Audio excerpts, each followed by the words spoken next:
السلام علیکم مینوال یو ځل بیا تازه کلام سره تازه نظم سره ستاسو په خدمت کې حاضر یم خو پورې واورئ انشاءالله ډېر خوند به ترې واخلئ.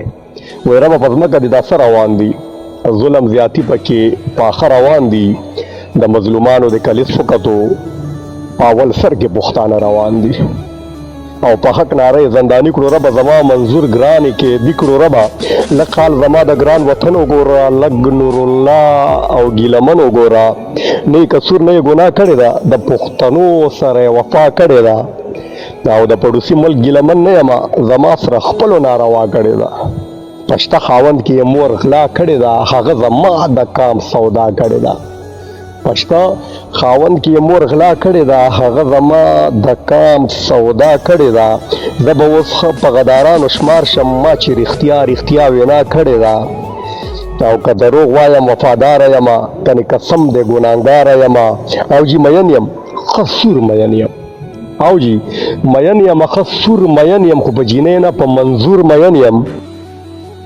او جي مین یم ښه سور مین یم، خو په جینۍ نه په منظور مین یم.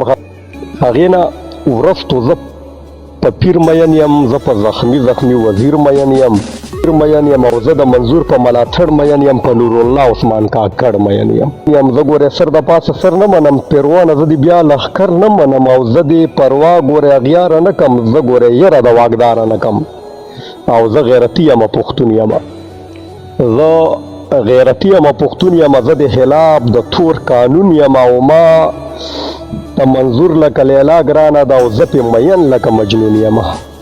ما ته منظور لکه لیلا ګرانه ده او زه پې مین لکه مجنون یم، او زه د تیارو خلاف راوتی یم، زه سپین سحر یم سباون یم، او زه لیونی د سره تیر یم، د دې غلط نظام بدلون یم، او زه خوشحال خان او ابدالي یم، زه په مثال د ازمري یم، او د سرې ټوپۍ ځانډیوال یم، منظوره زه د کلیوال یم.